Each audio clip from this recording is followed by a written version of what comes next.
Voilà, et bienvenue à vous si vous nous rejoignez à l'instant. Nous sommes en direct pour l'émission On va plus loin. Place dans quelques instants au match des idées sur les migrants et leur accueil. On attend vos réactions avec notre hashtag OVPL. Mais d'abord, le rappel des faits sur ce sujet avec Quentin Calmet. La charge est donnée en simultané par plusieurs responsables à droite. Laurent Wauquiez appelle à la fronde des élus locaux. Le gouvernement n'est pas en train de démanteler Calais. On ne résout pas Calais, on va multiplier des Calais partout en France. Même choix de mots pour Christian Estrosi. Le président de la région Provence-Alpes-Côte d'Azur s'est adressé au gouvernement, disant refuser que l'on crée au cœur de nos territoires autant de micro-jungles de Calais. Les élus de droite sont vent debout contre la répartition de l'effort d'accueil des migrants en France, alors que l'exécutif entend évacuer Calais et les camps installés à Paris. Du pain béni pour les tenants d'un discours fort à droite sur le thème de l'immigration.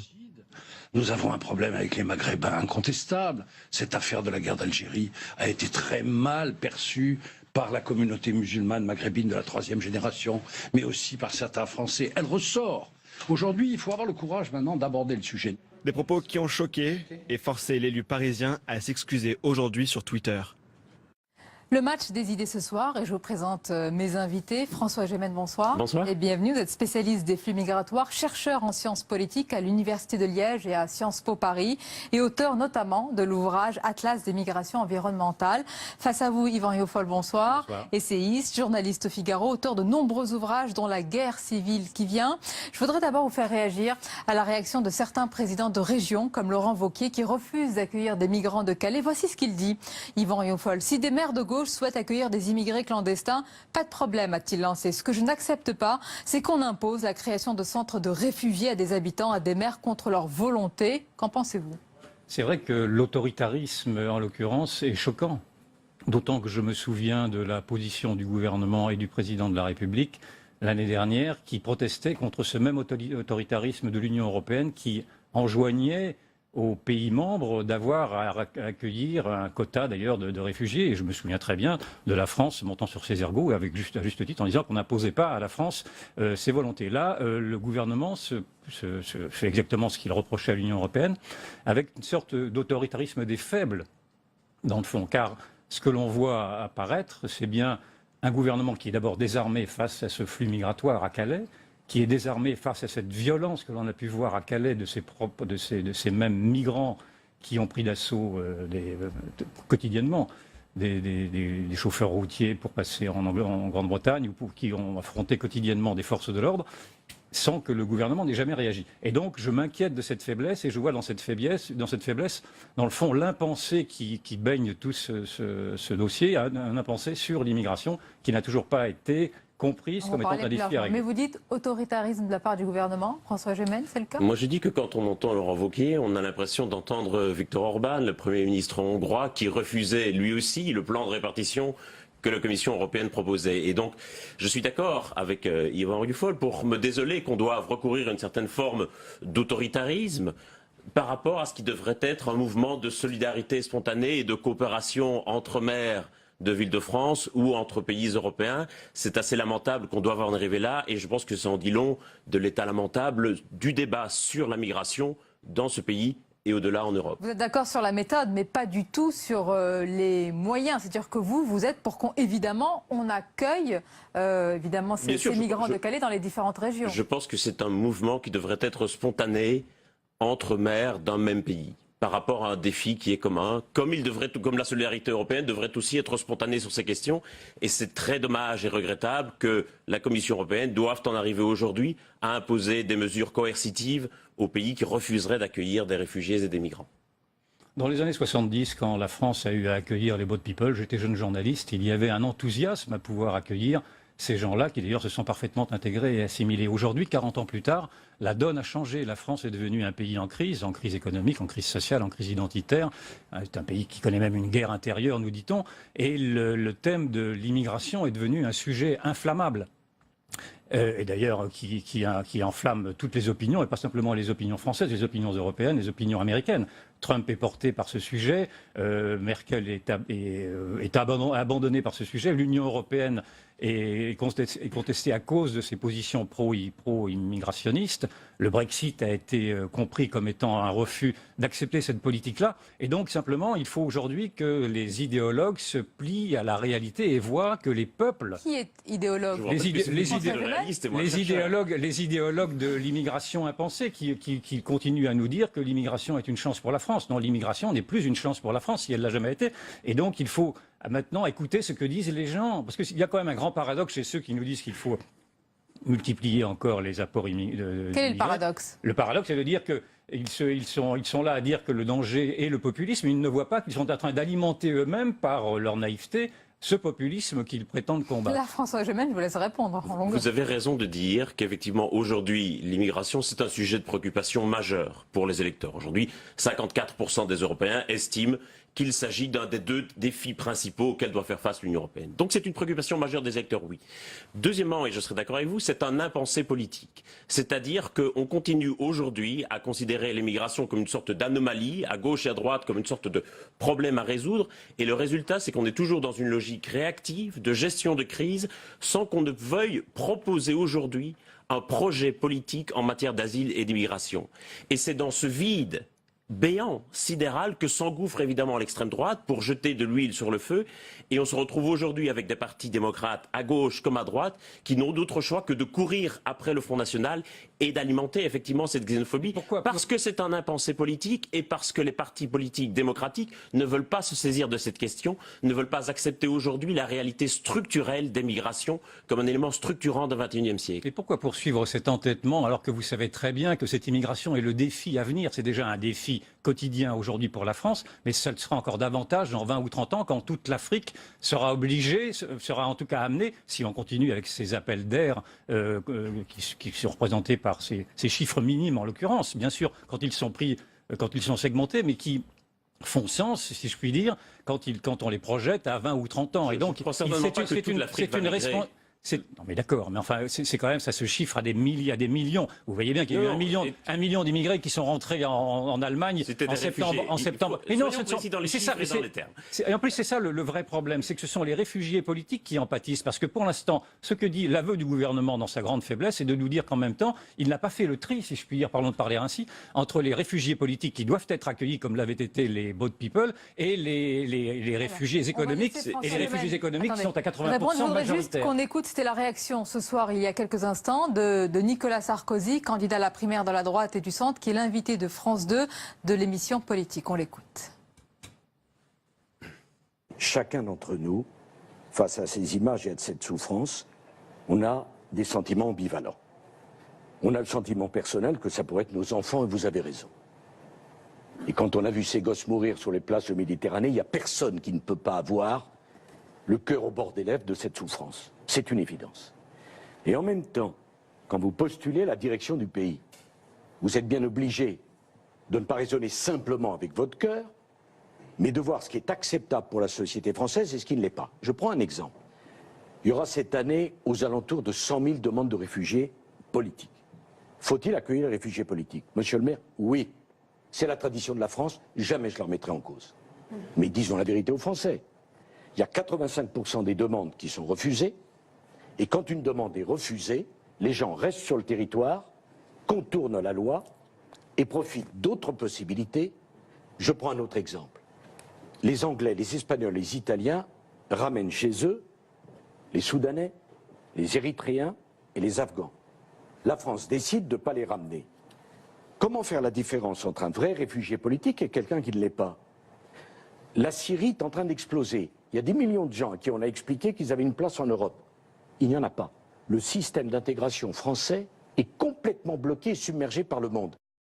François Gemène, je vous laisse répondre à la question. Comment faire la différence entre un vrai réfugié politique et celui qui ne l'est pas? Je pense qu'aujourd'hui, effectivement, les motifs de migration s'entremêlent les uns dans les autres. Et quand on a créé le régime de droit des réfugiés après la Seconde Guerre mondiale en 1951, on l'a créé pour une situation très spécifique, pour les réfugiés de la Seconde Guerre mondiale en Europe. Et il est certain qu'aujourd'hui, il est de plus en plus difficile de séparer distinctement les motifs de migration. Donc on se retrouve aujourd'hui avec un régime de droit international qui n'est plus adapté aux réalités contemporaines des migrations. Il est de plus en plus difficile d'extraire les motifs environnementaux, politiques, économiques, simplement parce que ces motifs s'entremêlent et s'influent les uns les autres. Et donc effectivement, je pense qu'il faut pouvoir aujourd'hui remettre en question aussi ce régime qui n'est plus adapté, je crois, aux réalités des migrations contemporaines, et pouvoir dire qu'aujourd'hui, il faut cesser cette dichotomie basique et absurde qui voudrait mettre d'un côté les bons réfugiés politiques et de l'autre les mauvais migrants économiques,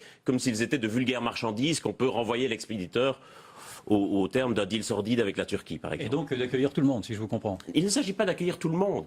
Ce que vous ne comprenez pas, et ce que vous persistez à ne pas comprendre, c'est que les gens ne quittent pas leur pays de gaieté de cœur. Depuis 60 ans, la migration internationale... Laissez-moi terminer.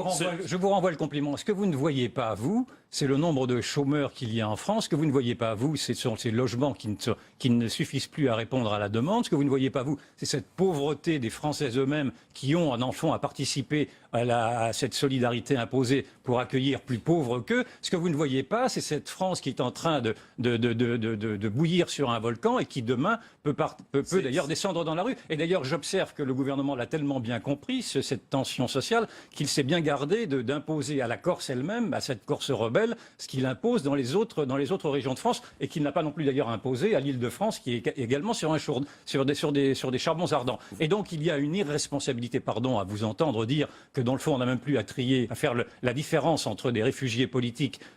D'abord, cette différence, elle est toujours faite, on nous dit qu'il y a quand même 20% de ces gens-là qui sont des réfugiés politiques. François Donc cette différence peut être faite. Mais le vrai problème, c'est qu'aujourd'hui, on sait également que ceux qui n'ont pas droit à cet accueil légal ne sont pas renvoyés chez eux. Vous savez très bien que les retours dans les pays expéditeurs, si je puis dire, ne se font pas ou se font à la marge. Ils ne représentent qu'un pourcentage. Vous dites que les déboutés du droit d'asile restent en France. Alors, vous utilisez ce vieux poncif éculé du Front National qui consiste à vouloir opposer les Français aux immigrés, comme s'il y avait deux clans de la population qui seraient en compétition pour des jobs, ou comme s'il y avait deux France finalement qui seraient différentes l'une de l'autre. Vous réduisez ça au Front National, mais je crois que vous faites un procès au Front National qui va lui bénéficier, parce que c'est quand même une logique qui s'impose maintenant à tout le monde. Vous utilisez cette rhétorique, je ne vous accuse pas de faire partie du Front National. Et donc, il me semble qu'aujourd'hui, le défi de l'accueil des migrants et des réfugiés, c'est de cesser de les dresser comme s'ils étaient différents des Français et de reconnaître qu'il n'y a pas d'un côté nous et eux, mais d'essayer de faire société et de vivre ensemble, effectivement, comme si c'était absurde. Ce que vous dites est absurde. Il y a une différence entre le citoyen et l'étranger. Si vous ne faites plus de différence entre le citoyen et l'étranger, vous ne faites plus de différence entre une nation et une autre, une culture et une autre. Et vous, effectivement, vous embrayez là sur ce que l'on entend de toutes ces fadaises, de toutes ces utopies, qui est de dire que, dans le fond, un peuple peut remplacer un autre peuple, une culture peut remplacer une autre culture. Mais non, et encore une fois, mais laissez le Front National tranquille. C'est vous qui en êtes le promoteur quand vous dites ces propos-là. J'essaie précisément de vous convaincre que vous êtes en train d'allumer des feux à tenir des propos qu'on pouvait tenir encore peut-être il y a 30 ou 40 ans. Et encore, je les trouvais déjà absurdes à l'époque, mais certainement pas aujourd'hui, dans cette période de tension que connaît la France. 3% de la population mondiale. C'est un fantasme que d'imaginer que tout le monde va migrer ou que tout le monde veut migrer. Ça représente une frange relativement minoritaire. Nous sommes terriblement fragiles. Enfin, les nations sont des nations fragiles. Les cohésions sont des cohésions fragiles. Vous ne pouvez pas exiger des cohésions sociales et des solidarités si les gens se détestent. Or, les gens commencent à se détester. J'ai fait un livre qui s'appelle La guerre civile et qui commence à voir s'opposer une contre-société à une société d'accueil. Si vous ne voyez pas ça, vous ne voyez rien. Je suis triste que vous ayez cette vision si négative de la société. Je trouve ça assez triste. C'est une vision réaliste. Je suis observateur. Je ne pense pas que les gens se détestent, Monsieur Ruffol. Non, d'accord. Alors vous ne voyez pas les attentats, vous ne voyez pas ce qui s'est passé.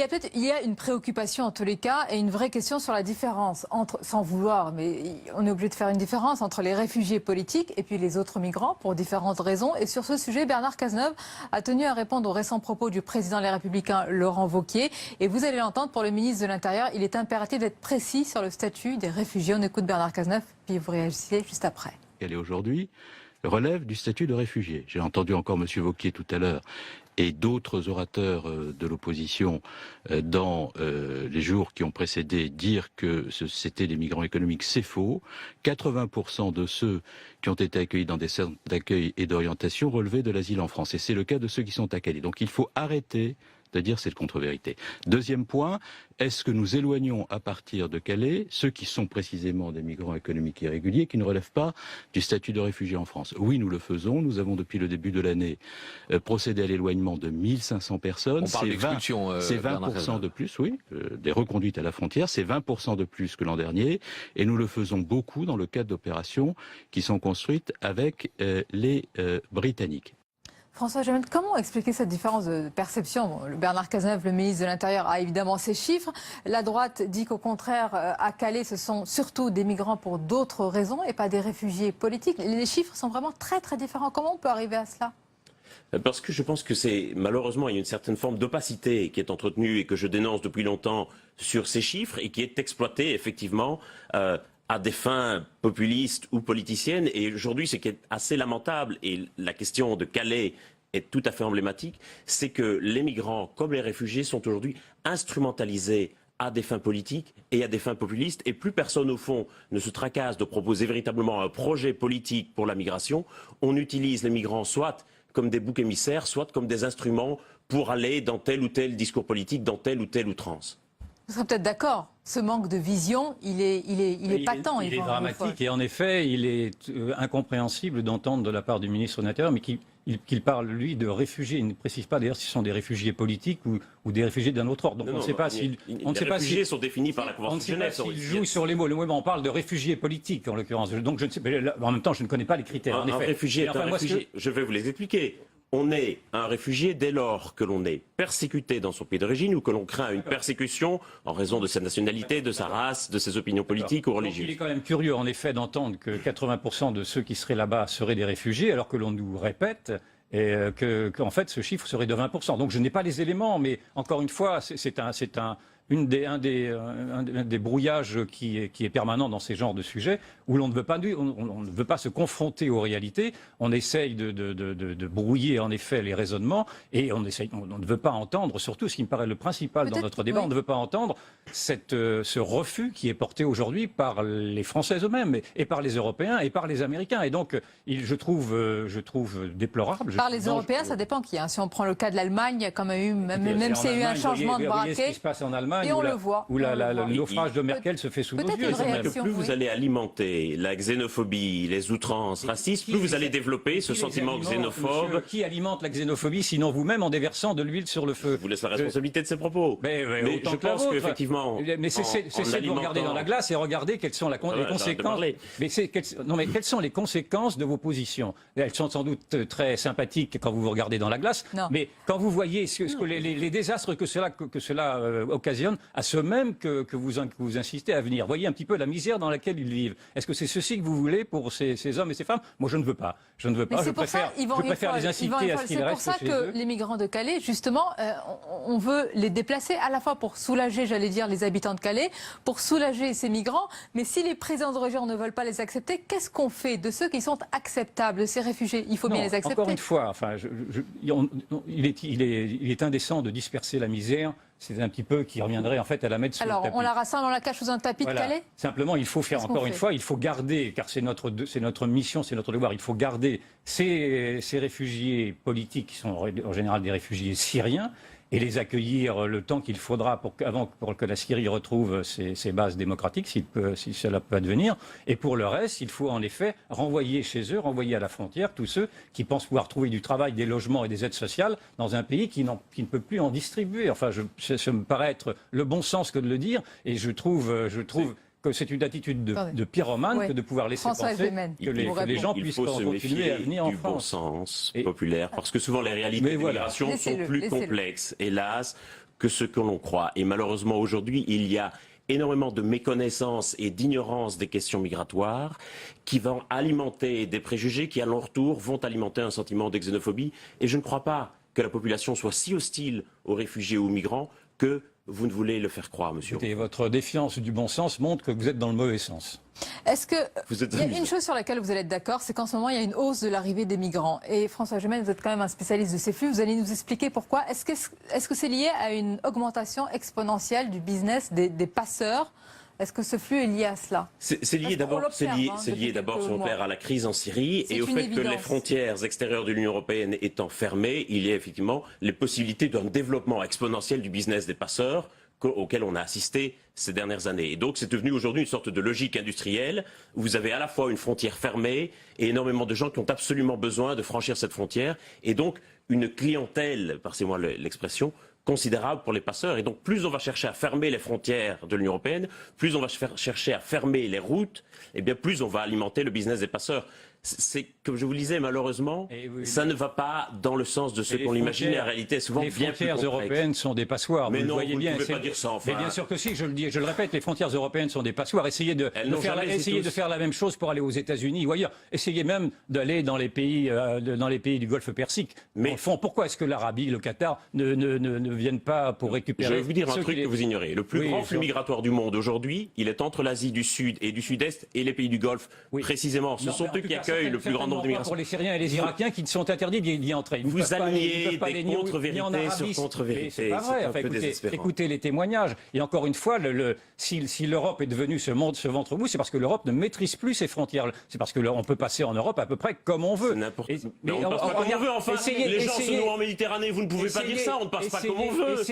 Essayez de rentrer aux États-Unis. Ne serait-ce qu'aux États-Unis. Nous sommes le seul continent qui soit aussi perméable. Je suis désolé. Ce que vous dites est insultant. Il y a 11 personnes chaque jour qui se nouent en Méditerranée. C'est insultant pour tous ces morts. Bien sûr, mais je vous dis qu'en règle générale, avec ce flux migratoire, avec tout, écoutez, vous avez 1 million. N'importe quoi. Vous racontez n'importe quoi. C'est effrayant. L'insulte est facile, bien sûr. Je pense que vous manquez tellement d'arguments que vous êtes dans l'insulte. Il y a 1 million de personnes qui sont arrivées en Allemagne. Est-ce que vous avez la mémoire aussi faible que vous l'avez déjà oublié? Alors ne me rappelez pas ces drames humains que je comprends et sur lesquels je trouve détestable en effet, mais je trouve détestable en effet de faire croire à ces gens qui prennent des risques inutiles qu'ils vont trouver l'Eldorado en Europe. Vous êtes un incendiaire disant cela. Ils ne le croient pas. Mais ils le croient pas. Bien sûr qu'ils le croient. Cessez de le dire. Ils veulent sauver leur vie et reprendre une vie normale. Mais leur vie, elle est dans leur pays. Est-ce qu'il y a un seuil à partir duquel on ne pourra plus accueillir, ou est-ce qu'il ne faut plus raisonner comme ça, François Gemel? C'est une question subjective politique. En tant que chercheur, il ne m'appartient pas de dire qu'il y a tel ou tel seuil. Je peux simplement dire que la recherche n'a jamais mis en évidence l'idée qu'il y avait une capacité maximale d'accueil. Il y a des hommes politiques qui décideront qu'à un moment donné...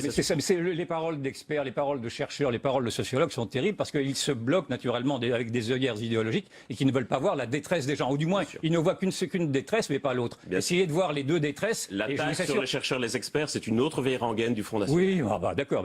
Encore question rengaine. Je vais peut-être trouver un élément sur lequel vous allez être d'accord en guise de conclusion. L'Europe, semble-t-il, est dépassée en tous les cas par l'absence de leadership. Absolument. Est-ce que sur ce point, c'est peut-être là l'un des plus gros problèmes, Yvan Rioufol et François Gemel? Non, je pense que l'Europe n'est pas dépassée par un leadership. L'Europe a été l'absence d'un leadership. Oui, enfin, l'Europe a été construite. Non, mais l'Union européenne a été construite structurellement sur une immigration de peuplement qui devait payer les retraites, qui devait combler les déficits démographiques, et qui continue à le faire. Et c'est cette construction européenne qui aujourd'hui est rejetée par les peuples eux-mêmes qui se rendent compte qu'ils sont aujourd'hui en danger par cette politique folle qui n'a pas voulu comprendre qu'un peuple n'était pas une marchandise et qu'il fallait prendre des égards à des vieilles populations, à des vieilles nations, et que ceci n'est pas compris, visiblement pas compris par des experts, des sociologues et tous ceux qui pensent que nous avons tort et que nous faisons le jeu du Front National. Je vous épargne l'argument parce que vous l'avez déjà sorti 4 fois.